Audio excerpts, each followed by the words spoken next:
నమస్తే చార్మినార్ న్యూస్ కి స్వాగతం. ముందుగా ముఖ్యాంశాలు. ఆత్మహత్య చేసుకున్న రైతు పాండురంగ్ కుటుంబానికి కేటీఆర్.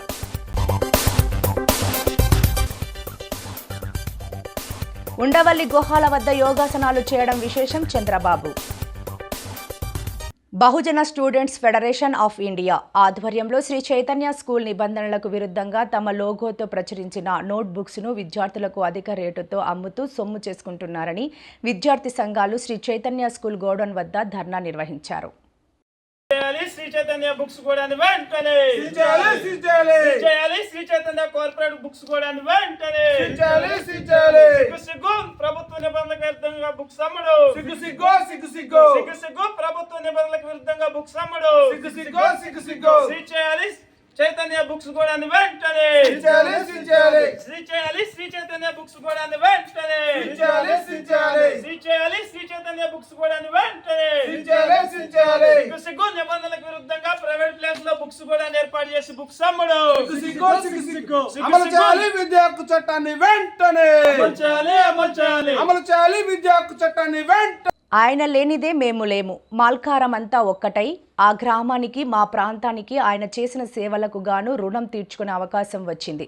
ఇది దమ్మపేట మండల పరిధిలోని మాల్కారం గ్రామస్తుల మనోగతం. రేపే రాజకీయాలకు అతీతంగా పామాయిల్ రైతుల సమ్మేళనం. ఒక గ్రామం మంత్రి తుమ్మల నాగేశ్వరరావు గారి కొరకు నాయకులు, వ్యవసాయ శాఖ మంత్రులు తుమ్మల నాగేశ్వరరావు గారు చేసిన అభివృద్ధికి, గతంలో వారు మొదట్లో గెలిచిన సందర్భంలో మల్కారానికి రోడ్డే ఉండేది కాదు, చాలా గోతుల రోడ్డు. ఆ రోడ్డు అయితే చాలని ఆ రోజు మా పెద్దలు అడిగారు, మేము పక్కనే ఉన్నాం. తర్వాత వారు వచ్చాక రోడ్డు వేయటం జరిగింది. అక్కడ నుంచి మల్కారం దాదాపు 100 ఇళ్ళు 86 ఏప్రిల్లో వారు ప్రమాణ స్వీకారం చేశారు. జూన్ 10న మల్కారం తగలబడ్డది. ఆ సందర్భంగా వారు వచ్చి 100 ఇళ్ళు కూడా మంజూరీ ఇచ్చి ఆ ఊరిని ఆదుకొని అందరి అభిమానాన్ని చూరుకొని ఎన్టీఆర్తో సమానంగా మేము అప్పటి నుంచి మంత్రి గారిని ఇప్పటి వరకు కూడా మా అభిమాన నాయకుడిగా మేము అభిమానిస్తుంటాం.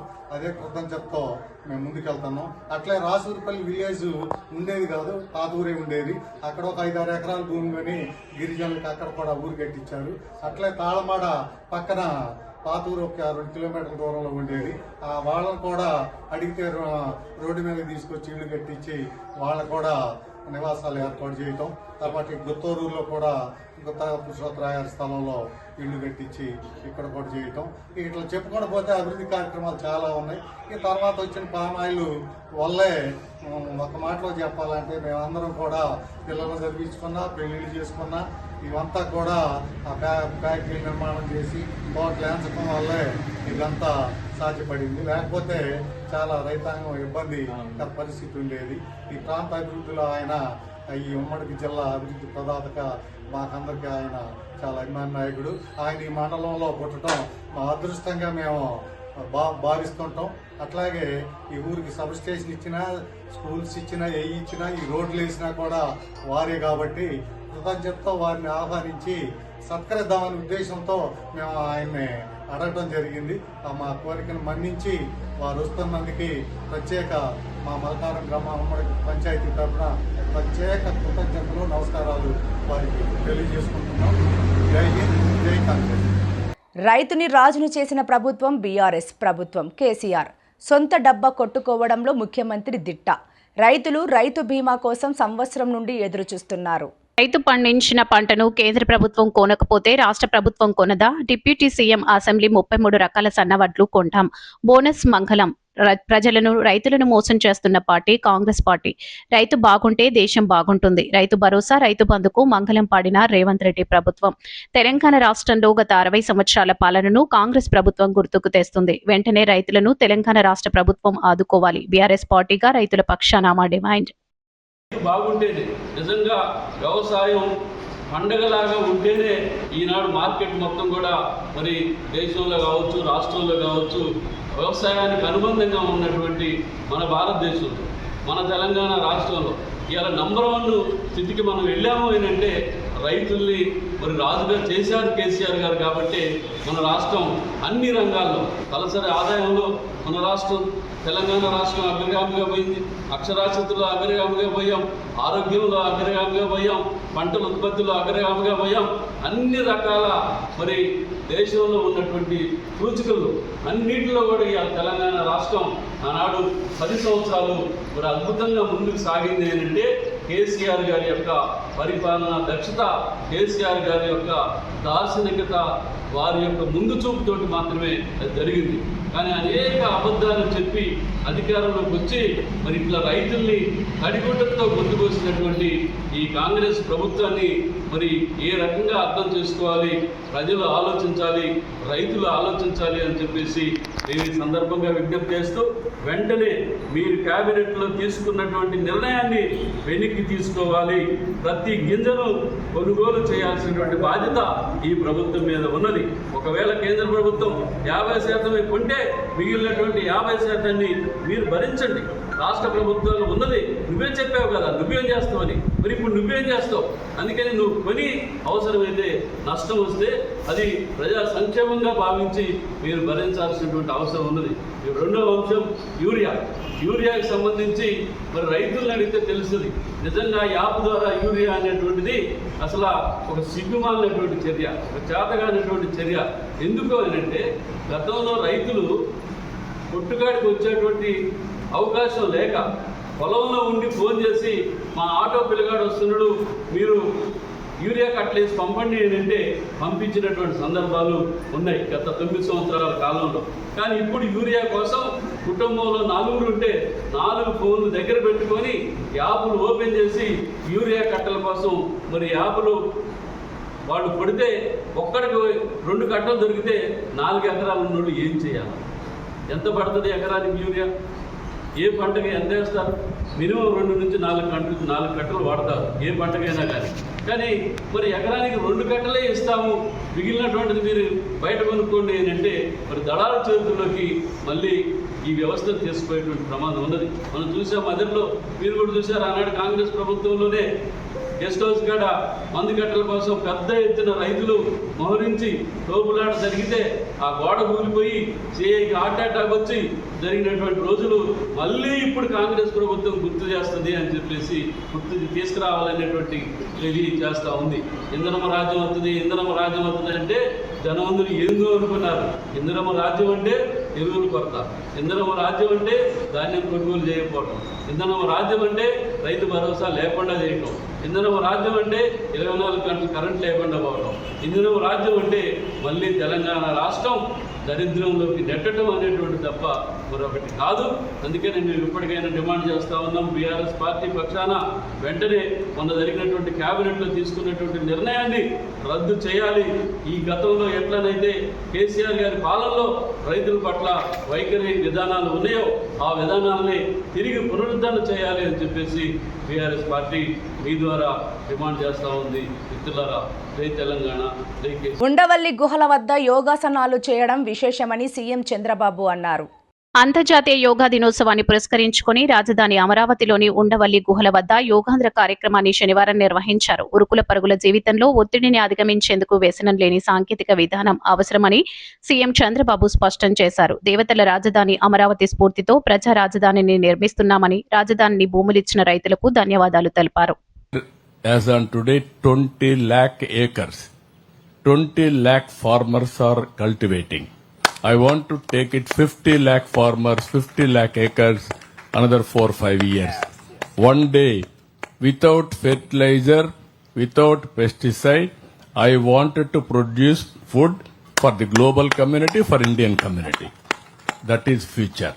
So with all these things, yoga, meditation, pranayam, this is the order of the day. So I am appealing all citizens. Our Honorable Prime Minister is not thinking Vikasit Bharat without spirituality. He wanted to create Vikasit Bharat with spirituality. That is the strength of India. We have to protect. I am thanking Baba Ramdev ji and also our Honorable Prime Minister for giving extraordinary leadership for spirituality. Now, anyway, all media is here. Tomorrow also you will be here. I cannot do what Baba Ramdevji is doing, but I am practicing for better health. That is where I am doing. Tomorrow I will show you every citizen I am asking now. It is very difficult to convince, but it is a mission approach. Like-minded people has to join together, convince each other, even your family members, your friends, your office, your neighbors. By seeing these children, I am getting hope now. They will be true torch bearers for future. If you do this, these children can do wonders in future. It won't not only helping health and also knowledge, focus, concentration. Our mind is always distracted. Disturbed mind cannot do right things. That is where these children is going to do wonders. What our Baba Ramdev ji and also our Prime Minister is doing, not only for 2047. It is రాష్ట్ర revenue శాఖ పిలుపు మేరకు శనివారం నరసన్నపేట తహసీల్దార్ కార్యాలయంలో revenue దినోత్సవాన్ని ఘనంగా నిర్వహించారు. తహసీల్దార్ T Satyanarayana ఆధ్వర్యంలో జరిగిన ఈ కార్యక్రమంలో ఎమ్మెల్యే బగ్గు రమణమూర్తి ముఖ్య అతిథిగా పాల్గొని రెవెన్యూ శాఖలో వివిధ హోదాల్లో పనిచేసి పదవి విరమణ పొందిన ఉద్యోగులను సన్మానించారు. ఇది ఒక శుభ పరిణామమని ఆయన అన్నారు. శనివారం జూన్ 20న లావేరు మండలం తహసీల్దార్ కార్యాలయంలో రెవెన్యూ దినోత్సవ వేడుకలు ఘనంగా జరిగాయి. 1786లో బోర్డ్ ఆఫ్ రెవెన్యూ ఆవిర్భావం పురస్కరించుకుని ఈ దినోత్సవాన్ని ఏటా నిర్వహిస్తారు. ఈ సందర్భంగా ఎంఆర్ఓ శ్రీనివాసరావు రెవెన్యూ శాఖ చరిత్ర ప్రాముఖ్యతను వివరించారు. ప్రజలకు మెరుగైన సేవలు అందించడానికి చట్టాలపై అవగాహన పెంచుకోవాలని సిబ్బందికి సూచించారు. ఈ కార్యక్రమంలో డీటీలు శ్రీనివాస్, అప్పలరాజు, ఆర్ఐ రెవెన్యూ సిబ్బంది పాల్గొన్నారు. అందులో భాగంగా మనం ఈ సంవత్సరంలోనే దాదాపు రైస్ కార్డులు ఒక 2106 కార్డులు ఇవ్వడం జరిగింది. అలాగే సర్టిఫికేట్లు మనకి తెలియకుండా 25,000 సర్టిఫికేట్లు ఇచ్చాము. ఈ ఇయర్లో మనం 25,000 వివిధ రకాల మన ఇంటిగ్రేటెడ్ సర్టిఫికేట్లు అన్ని ఇవ్వడం జరిగింది. అలాగే మనకి మ్యూటేషన్స్, కరెక్షన్స్ కూడా 1883 మ్యూటేషన్స్ చేయడం జరిగింది. కరెక్షన్స్, మ్యూటేషన్స్ మన ప్రజలు పెట్టుకునే రిక్వెస్ట్లు. అలాగే మన సబ్ డివిజన్లు అప్లైన్ కూడా 725 ఎట్టింది మండలం తరఫున. మెయిన్ ఏంటంటే మన రీసర్వేలో వచ్చిన ప్రాబ్లమ్స్, నేను వచ్చిన ఫస్ట్లో మేజర్ సబ్ డివిజన్స్ అవే ఎక్కువ చేయడం జరిగింది.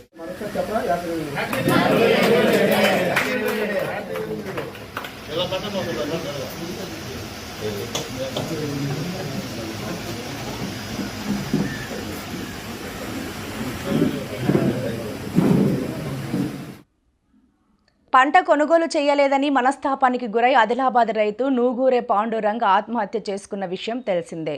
ఈ నేపథ్యంలో బాధిత కుటుంబాన్ని బీఆర్ఎస్ వర్కింగ్ ప్రెసిడెంట్ కేటీఆర్ శనివారం పరామర్శించారు. అండగా ఉంటామని భరోసా ఇచ్చారు. ప్రభుత్వం పంట కొనుగోలు చేయకపోవడంతో రైతులు సూసైడ్ చేసుకున్నారని ఆగ్రహం వ్యక్తం చేశారు. తీసుకుంటున్న ఈ వ్యవసాయ వ్యతిరేక విధానాల వల్ల చిత్తైపోయిన పరిస్థితి, మరి అప్పుల పాలైపోయి చివరికి ఆత్మహత్యల పాలయ్యే దుస్థితి మళ్ళీ ఒకసారి వచ్చింది. ఒకనాడు ఉమ్మడి ఆంధ్రప్రదేశ్లో ఇదే ఆదిలాబాద్ జిల్లా, దీని పక్కనే ఉన్న మహారాష్ట్ర జిల్లా, ఆ రోజుల్లో మీరు చూస్తే దేశంలో అత్యధికంగా ఆత్మహత్యలు ఎక్కడున్నాయంటే ఫస్ట్ మహారాష్ట్ర ఉంటుండే, రెండో స్థానంలో మన తెలంగాణ ప్రాంతం, మన ఆంధ్రప్రదేశ్ ఉంటుండే. అట్లాంటిది 10 ఏళ్లలో కేసీఆర్ గారు తీసుకున్న కొన్ని నిర్ణయాల వల్ల, రైతు బంధు కావచ్చు, రైతు బీమా కావచ్చు, రైతుకు కరెంటు ఉచితంగా ఇచ్చుడు కావచ్చు, అట్లాగే పంటల కొనుగోళ్లు కావచ్చు, దీనివల్ల ఆత్మహత్యలు గణనీయంగా తగ్గినాయి, బలవన్ మరణాలు తగ్గినాయి. కానీ మళ్ళొకసారి ఈ దౌర్భాగ్యపు కాంగ్రెస్ ప్రభుత్వం వచ్చిన తర్వాత ఇవాళ కుటుంబాలు మళ్ళీ ఒక్కసారి 3 పిల్లలు, భార్య, చిన్న పిల్లలు, అందరు ఇంకా చదువుకుంటున్న వయసులో ఉన్నోళ్ళు, వాళ్ళందరూ రోడ్డున పడే పరిస్థితి వచ్చింది. ఎన్ని ఎకరాల పొలం ఉన్నా, ఎంత పంట కష్టపడి పండించినా, ప్రభుత్వం రైతు బంధు ఇవ్వకపోయినా ఇవాళ మరి అమ్ముకుందామంటే కూడా కనీసం కొనేటోడు లేకపోతే ఆగమైపోయే పరిస్థితి మళ్ళీ ఒకసారి వచ్చింది. అందుకే రాష్ట్ర ప్రభుత్వానికి మా పార్టీ తరఫున ఏదో కొంత సాయం చేసినాం. ఒక 3 లక్షల రూపాయల కుటుంబానికి అండగా ఉండాలని చెప్పి పాండురంగ గారి కుటుంబానికి సాయం చేసినాం. కానీ ఇది ఏ కోశాన సరిపోదు. వాళ్ళకున్న అప్పులకు, వాళ్ళకున్న అవస్థలకు కనీసం మీరు రైతు బీమా కూడా ప్రీమియం కడతలేరు. ఇవాళ 7,000 రైతు బీమా మరి క్లెయిమ్స్ ఇంకా పెండింగ్ లో ఉన్నాయి. మీరు పైసలు కట్టలే ప్రభుత్వం. కేసీఆర్ గారు ఒక మంచి ఆలోచన చూడబెట్టిన కార్యక్రమం, ఇట్నే ఎవరైనా రైతు చనిపోతే అది సహజ మరణమైనా, ప్రమాదవశాత్తు చనిపోయినా, బలవంతపు మరణమైనా ఆ కుటుంబంకి ఏం కావద్దని చెప్పి 5 లక్షల బీమా ఇచ్చే కార్యక్రమాన్ని కేసీఆర్ గారు దేశంలో మొదటిసారి పెట్టిండు. ఇలా దానికి కూడా ప్రీమియం కట్టడానికి మీకు మనసు వస్తలేదు. ఎందుకంటే మీకు బాధ ఏమంటే రైతు బీమా అంటే కేసీఆర్ యాదికి వస్తాడు, రైతు బంధు అంటే కేసీఆర్ యాదికి వస్తాడు, 24 గంటల కరెంట్ అంటే కేసీఆర్ యాదికి వస్తాడు. మేము ప్రభుత్వానికి చేతులు జోడించి చెప్పేది, ఎలక్షన్లప్పుడు రాజకీయాలు చేద్దాం, ఎలక్షన్లప్పుడు కొట్లాడుకుందాం, ప్రజలు ఎవరిని గెలిపిస్తే వాళ్ళు కుర్చీలో కూర్చుంటారు. కానీ మా మీద కోపం ఇవాళ రైతుల మీద తీయకండి. కేసీఆర్ పెట్టిన పథకం మీకు ఇష్టం లేకపోతే పేరు మార్చుకో, ఇందిరమ్మ బంధన్ పెట్టుకో, ఇంకో బంధన్ పెట్టుకో, ఏదో ఒకటి పెట్టుకో, కానీ పైసలు ఇవ్వు. కొను, పంటలు కొను, జొన్నలు కొను, వడ్లు కొను, వెంటనే పైసలు వెయ్యు. అంతేగాని ఈ రకంగా రాచి రంపాన పెట్టి మరి ఆ కుటుంబాన్ని ఇబ్బంది పెట్టవద్దు. పాండురంగ గారి కుటుంబానికి తప్పకుండా న్యాయం చేసేదాకా వదిలిపెట్టం. నేను ఆ కుటుంబానికి మాటిచ్చిన, 3 పిల్లలు ఉన్నారు, చదువుకుంటున్నారు. నేను వారికి మాటిచ్చాను, ప్రభుత్వం మెడలు వంచైనా సరే మీకు నష్టపరిహారం ఇప్పిస్తామని చెప్పాం. 25 లక్షల రూపాయలు ఇచ్చి తీరాల్సిందే. ఒక్కొక్క రైతు ఎవరైతే చనిపోయినాడో ఇవి ఖచ్చితంగా ప్రభుత్వము మరి ఉద్దేశపూర్వకంగా పంటలు కొనకపోవడం వల్ల, ప్రభుత్వం మీరు కావలసుకునే ఇవాళ పంటలు కొనకుండా ఎగ్గొట్టడం వల్ల, మీరు తప్పించుకునే ధోరణి అవలంబించడం వల్లనే రైతులు ఇవాళ మరి మార్కెట్ యార్డ్లలోనే విషం దాగి చచ్చిపోయే రోజులు వచ్చినాయి. అందుకే ఆ కుటుంబానికి న్యాయం జరిగేదాకా మా ఎమ్మెల్యే అనిల్ జాదవ్ గారు, పెద్దలు జోగు రామన్న గారు, మా ఆసిఫాబాద్ ఎమ్మెల్యే శ్రీమతి కోవా లక్ష్మి గారు, మేమందరం కూడా ఈ జిల్లా నాయకత్వం మొత్తం, మా రాష్ట్ర నాయకత్వం కూడా అండగా ఉంటుంది. ఇవాళ మేమందరం కూడా ఒక శాసనసభ్యుల బృందంగా ఇక్కడికి వచ్చినాం. మా మాజీ మంత్రి ప్రశాంత్ రెడ్డి గారు, మా హుజూరాబాద్ ఎమ్మెల్యే కౌశిక్ రెడ్డి గారు, మా కోరుట్ల ఎమ్మెల్యే డాక్టర్ సంజయ్ గారు, అట్లాగే మా జాన్సన్ రాథోడ్ గారు, మా ఖానాపూర్ నియోజకవర్గ బాధ్యులు, అయితే గౌరవ జిల్లా ఎమ్మెల్యేలు, జిల్లా నాయకులు, ముధోల్ నుంచి, నిర్మల్ నుంచి అందరం కలిసి ఇవాళ కుటుంబానికి ధైర్యం చెప్పనీకి కేసీఆర్ గారు మమ్మల్ని ప్రత్యేకంగా ఆయన బాధ చూసి, ఫోటోలు చూసి, ఆయన పేపర్ల వార్తలు చూసి కేసీఆర్ గారు చలించిపోయి ఆ కుటుంబం. నీట్ యూజీ పునః పరీక్షను పటిష్టంగా నిర్వహించేందుకు కేంద్ర ప్రభుత్వం దేశవ్యాప్తంగా సన్నాహాలు చేపట్టింది. పరీక్షను సురక్షితంగా, పారదర్శకంగా నిర్వహించేందుకు శనివారం దేశవ్యాప్తంగా ఎగ్జామ్ సెంటర్ల వద్ద మాక్ డ్రిల్ నిర్వహిస్తున్నారు. ఈ డ్రిల్ ద్వారా పరీక్షల కేంద్రాల వద్ద సన్నద్ధతను పరిశీలించి అధికారుల మధ్య సమన్వయాన్ని మెరుగుపరచడమే లక్ష్యం. ఈ క్రమంలోనే 2.5 లక్షలకు పైగా భద్రతా సిబ్బందిని 5,000కు పైగా పరీక్ష కేంద్రాల వద్ద మోహరించారు. రాష్ట్రంలో తీవ్ర సంక్షోభంలో రైతుల సమస్యలపై 30న చెలో విజయవాడ, నాడు డోర్ డెలివరీ, నేడు బాడి అదృశ్యం. ఈ 2 ఏమి సాధించారని విజయోత్సవ సభలు. బీచ్ లో బార్లు పెట్టి కుటుంబ ఆహ్లాదకరాన్ని పాడు చేయకండని సిపిఐ రాష్ట్ర కార్యదర్శి వర్గ సభ్యులు తాటిపాక మధు తెలిపారు. గత 2 ఏళ్లుగా మన రాష్ట్రంలో రైతాంగం తీవ్ర సంక్షోభంలో కొట్టుమిట్టాడుతుందని, ముఖ్యంగా కౌలు రైతుల పరిస్థితి వర్ణనాతీతంగా ఉందని సిపిఐ రాష్ట్ర కార్యదర్శి వర్గ సభ్యులు తాటిపాక మధు స్పష్టం చేశారు. సిపిఐ కాకినాడ జిల్లా సమితి సమావేశాల సందర్భంగా ఆయన పాత్రికేయుల సమావేశం ఏర్పాటు చేశారు. ఈ సందర్భంగా ఆయన మాట్లాడుతూ రాష్ట్ర వ్యాప్తంగా ఉన్న రైతులు ఈ నెల 30న చలో విజయవాడ జయప్రదం చేయాలని, కార్యక్రమానికి సిపిఐ సంపూర్ణ మద్దతును ఇస్తుందని ప్రకటించారు. ఈ సమావేశంలో సిపిఐ జిల్లా కార్యదర్శి కె బోడకొండ, జిల్లా సహాయ కార్యదర్శి తోకల ప్రసాద్, జిల్లా కార్యవర్గ సభ్యులు పి సత్యనారాయణ, శాఖ రామకృష్ణ, ఏ భవానీ, బొబ్బిలి శ్రీనివాస్ తదితరులు పాల్గొన్నారు. Mike testing 1 2. పాత్రికేయ మిత్రులకు నమస్కారాలు. గత 2 సంవత్సరాలుగా రాష్ట్రంలో రైతులు తీవ్ర సంక్షోభంలో ఉన్నారు. కనీసం యుద్ధాల పేరుతో ఎరువుల ధరలు, ఆక్వా రంగంలో ఉన్న సీడ్ ధరలు, ఫీడ్ ధరలు ఇవన్నీ ఆకాశాన్ని అంటుకుని రైతులు ఆత్మహత్యలు శరణ్యమనే విధంగా ఈరోజు రైతుల పరిస్థితి దీనాతీతంగా ఉంది. ఇక మన ఈస్ట్ గోదావరి, ఉమ్మడి ఈస్ట్ గోదావరిలో కౌలు రైతులు చాలా ఎక్కువ మంది. కౌలు రైతు పరిస్థితి మరీ వర్ణాతీతంగా ఉంది. దీని మీద రైతులు ఎదుర్కొన్న సమస్యల మీద ఈ నెల 30వ తేదీన ఆంధ్రప్రదేశ్ రైతు సంఘం, కౌలు రైతు సంఘం ఆధ్వర్యంలో చలో విజయవాడకి కార్యక్రమం నిర్వహించాం. దానికి భారత కమ్యూనిస్ట్ పార్టీ సిపిఐ తన సంపూర్ణ మద్దతు తెలియజేస్తుంది. అంతేకాకుండా ఈ మధ్యన ఒక వారం రోజులుగా రాష్ట్ర వ్యాప్తంగా మన జిల్లాల్లో కూడా కూటమి ప్రభుత్వం 2 ఏళ్లు పూర్తయిందని విజయోత్సవ సభలు నిర్వహిస్తున్నారు. మీకేనా సిగ్గుందా అని అడుగుతున్నాను. మీకేనా కనీసం బుర్రుండి మాట్లాడుతున్నారా?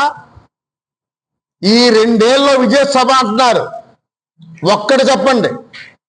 అంటే రోడ్లు వేసాం, పెన్షన్లు ఇచ్చాం, మీటింగ్లు ఇచ్చాం, ఇది కాదు. అది నేను ముఖ్యమంత్రి అయినా అది జరుగుతుంది. ఈ 2 ఏళ్లలో పోలవరం ప్రాజెక్టు 26కే పూర్తి చేస్తా అన్నారు. అది పూర్తయిందా? అది నత్తనడక నడుస్తుంది.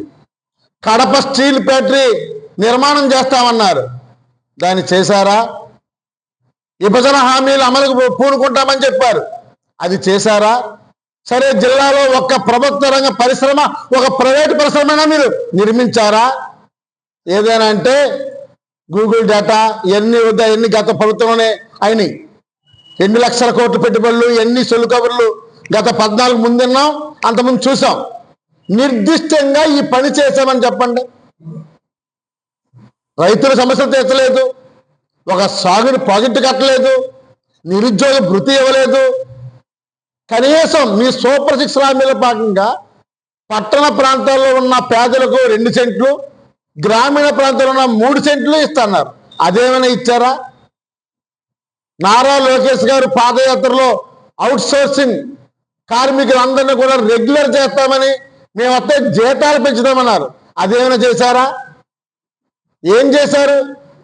మరలా మీరు 673 జీవో తీసుకొచ్చి మున్సిపాలిటీ సేవలన్నీ ప్రైవేట్ పరం చేయాలనుకున్నారు. అది విజయోత్సవ సభ. కాకినాడ జిల్లా కిర్లంపూడి మండలం సోమవారం గ్రామంలోని అంగన్వాడీ కేంద్రాన్ని జగ్గంపేట శాసనసభ్యులు, టీడీపీ పోలిట్ బ్యూరో సభ్యులు జ్యోతుల నెహ్రూ శనివారం ఉదయం ఆకస్మికంగా తనిఖీ చేశారు. ఈ సందర్భంగా కేంద్రంలోని మౌలిక వస్తువులు, పరిసరాల పరిశుభ్రతను పరిశీలించారు. చిన్నారులకు అందిస్తున్న పౌష్టికాహారం నాణ్యతను స్వయంగా తనిఖీ చేశారు. పాల ప్యాకెట్లు, కోడిగుడ్లు, ఇతర నిత్యావసర సరుకుల నిల్వలు, వాటి ఎక్స్పైరీ తేదీలను క్షుణ్ణంగా పరిశీలించారు. అనంతరం అంగన్వాడీలోని చిన్నారులతో మమేకమై వారి యోగక్షేమాలు అడిగి తెలుసుకున్నారు. అన్నం రుచిగా ఉందా, రోజు ఏం నేర్చుకుంటున్నారు అంటూ ఆప్యాయంగా పలకరించారు. ఈ సందర్భంగా జ్యోతుల నెహ్రూ మాట్లాడుతూ, బాలల భవిష్యత్తుకు అంగన్వాడీ కేంద్రాలే పునాది. ఇక్కడ పిల్లలకు పౌష్టికాహారం, ప్రాథమిక విద్యతో పాటు ప్రేమ, ఆప్యాయత కూడా అందాలి. నాణ్యత విషయంలో ఎక్కడా రాజీ పడొద్దు. ప్రతి చిన్నారి ఆరోగ్యంగా, ఆనందంగా ఎదగాలి. అదే మన లక్ష్యమని సిబ్బందికి సూచించారు. ప్రభుత్వ పథకాలు పూర్తి స్థాయిలో లబ్ధిదారులకు చేరేలా పారదర్శకంగా పనిచేయాలని, కేంద్ర నిర్వహణలో నిర్లక్ష్యం వహిస్తే సహించేదే లేదని ఆయన స్పష్టం చేశారు. ఈ కార్యక్రమంలో జంపన సీతారామచంద్ర వర్మ, జంపన రవి వర్మ, గంగిరెడ్ల దొరబాబు, మంచికంటి శ్రీను, జ్యోతుల చిన్ని, సూతి శ్రీను తదితరులు పాల్గొన్నారు.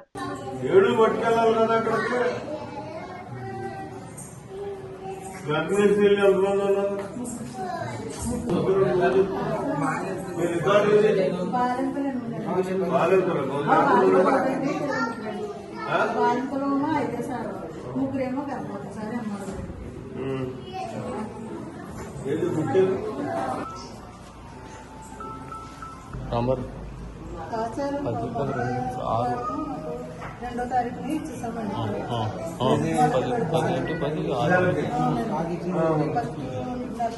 రెండో తారీఖు తర్వాత మూడో శుక్రవారం అండి. ఈ 2వ తారీఖుని 20 గంటలండి కిట్లు అండి, కిట్లు ఉంటాయి. ఇన్ని కలిపి ఒకటేసి ఇచ్చేసాము. ఇస్తామండి.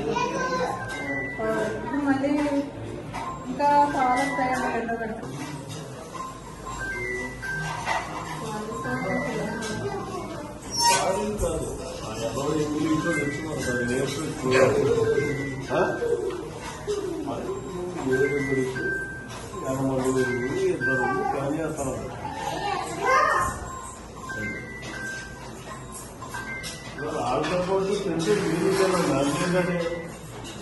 ఇంట్లో పోయి కార్యక్రమం మాత్రం మంచిది కాదు. బుద్ధుల వరకు మిస్యూజ్ అవుతున్నాయి. ఫస్ట్ వాళ్ళకి మళ్ళీ ఇదే రిపోర్ట్ కానీ నా బద్దలు అయితే రాని వాళ్ళకి మళ్ళీ వచ్చే మాత్రం అన్ని పనులు చూసుకోవడం ఉంటుంది. అది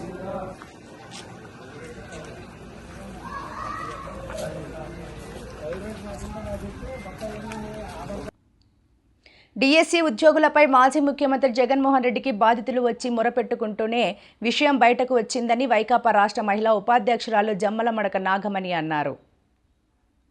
సోషల్ మీడియాలో కాకినాడ జనసేన పార్టీ అధికార ప్రతినిధి పిల్లారి శెట్టి రాజేశ్వరి మాట్లాడిన మాటలకు కౌంటర్ ఇస్తూ పారదర్శన్ డిఎస్సి ఉద్యోగాలు ఇచ్చారంటూ కూటమి ప్రభుత్వం గొప్పలు చెప్పుకుంటుందని, అయితే స్పోర్ట్స్ కోటాలో రాష్ట్ర స్థాయిలో వచ్చిన మెరిట్ ను కాదని జిల్లా స్థాయిలో వచ్చిన వారికి ఉద్యోగాలు ఇవ్వడం ఎంతవరకు సమంజసమని ఆమె ప్రశ్నించారు. ఇప్పటికే కోటప్ప ప్రభుత్వంలో ప్రజలు చాలా ఇబ్బందులు పడుతున్నారని, ఉద్యోగాల పేరుతో నిజమైన అర్హత ఉన్న వారిని పక్కన పెడుతున్నారని, రుజువులతో సాక్ష్యాలు చూపిస్తానని, మీకు నిజాయితీ ఉంటే కలెక్టరేట్లో నోటీస్ బోర్డులో ఉద్యోగాలు భర్తీ లిస్టు పెట్టాలని డిమాండ్ చేశారు. అన్ని తెలుసుకుని మాట్లాడాలని, సాక్ష్యాధారాలు లేకుండా మాట్లాడడం కరెక్ట్ కాదని రాజేశ్వరిపై మాట్లాడారు. నమస్కారం అండి. పిల్లారి శెట్టి రాజేశ్వరి గారట, కాకినాడ జనసేన అధికార ప్రతినిధి. నేను మొన్న ఒక మాట్లాడిన వీడియో గురించి ఆవిడ కౌంటర్ ఇస్తూ మాట్లాడారు. అది కూడా డిఎస్సి మీద లోకేష్ గారు ఛాలెంజ్ చేస్తే దానికి మహిళలు లోకేష్ గారు డిఎస్సి మీద ఛాలెంజ్ చేశారు. అలాగే మేకప్ విషయంలో ఎవరు హోమ్ మినిస్టర్ గారు మేకప్ గురించి అమర్నాథ్ గారికి ఇద్దరికి అది వచ్చినప్పుడు ఆయన మాట్లాడుతూ దానికి కూడా అన్ని ఛాలెంజ్ చేశారు. ఆ ఛాలెంజర్కి జగన్మోహన్ రెడ్డి గారు ఎందుకు మేమే వచ్చి చెప్తాం, మహిళలు చెప్పాం, ఛాలెంజ్ చేశాం. ఓకే, డిఎస్సి గురించి చెప్తాను. ఇప్పుడు డిఎస్సి విషయంలో ప్రెస్ మీట్ పెట్టి జగన్మోహన్ రెడ్డి గారు చాలా ఛాలెంజ్ చెప్పారు, చూపించారు.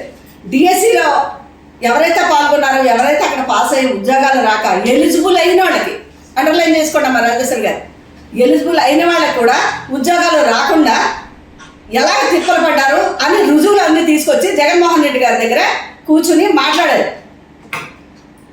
అవన్నీ చూపించారు. చేసిన తర్వాత జగన్మోహన్ రెడ్డి గారు తర్వాత ప్రెస్ మీట్ కూడా పెట్టి దానికి నిజాలు అన్నీ చెప్పి చూపించారు, దానికి మీరు ఇవ్వండి అని. ఇప్పటి వరకు మీ నాయకులు ఎవరు ఇవ్వలేదండి. మీ కూటమి మంత్రి గారు లోకేష్ గారు, విద్యాశాఖ మంత్రి గారు కూడా దానికి కౌంటర్ ఇవ్వలేదండి.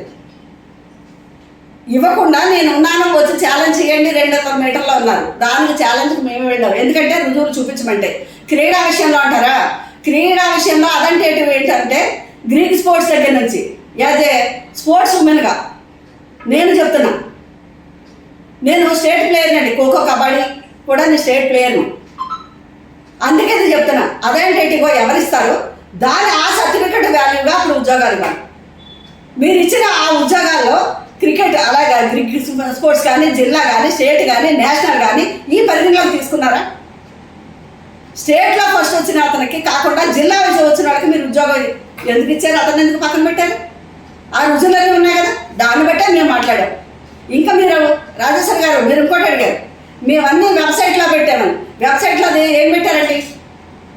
అవి వచ్చేసిన వాళ్ళు కాదు, ఎవరు వచ్చారు కాదు, ఎంత పర్సంటేజ్తో ఏ మార్కులు వచ్చిన వాళ్ళకి వచ్చాయి, ఎక్కువ తక్కువ ఎవరికి వచ్చాయి మీరు అది పెట్టండి. కలెక్టర్ ఆఫీసులో దాని సాంప్రదాయం ఏంటంటే ఉద్యోగాలు వచ్చిన తర్వాత ఈ డిఎస్సిలో ఉద్యోగాలు పొందిన వాళ్ళకి కలెక్టర్ ఆఫీసులో ఒక లిస్ట్ పెడతారండి, మెరిట్ లిస్ట్ పెడతారు. ఆ మెరిట్ లిస్ట్ని మీరు షో చేశారా? ఎక్కడైనా ఉందా? అది ఉంటే ఈరోజు ఎందుకు అడుగుతారు? మీరు ఇంకో మాట అన్నారు, ఎగిసిపడే తారాజువల్లాగా వెళ్ళిపోయి అక్కడ తుస్సుమని పడ్డామని కాదు. మేము ఎగిసిపడే తారాజువల్లాగా వెళ్ళేమో మాట్లాడేమో తుస్సుమని మాత్రం పడవండి. ఎందుకంటే ఏది మాట్లాడినా నేను రుజువులతో సహానే మాట్లాడతాను. నోటుకు వచ్చింది అన్నది నేను మాట్లాడినాను, అది ఏ సబ్జెక్ట్ అయినా సరే నేను అన్నీ పక్కన పెట్టుకుని అలాంటిగా మాట్లాడుతుంటాను. అది పెట్టిన దానికి అలాగే మాట్లాడారు. మీరు కాదు అంటారా? మీరు 1 to 1 రమ్మన్నా నేను వచ్చి మాట్లాడతాను, మేము మాట్లాడతాం. అలాగే జగన్మోహన్ రెడ్డి గారు ఇచ్చిన సవాలు స్వీకరించి మీ మంత్రి గారిని కూడా మాట్లాడమని మీ కూటమి తరఫున మీరు చెప్పండి అమ్మా. వార్తలు ముగించే ముందు ముఖ్యాంశాలు మరోసారి. ఆత్మహత్య చేసుకున్న రైతు పాండురంగ్ కుటుంబానికి కేటీఆర్.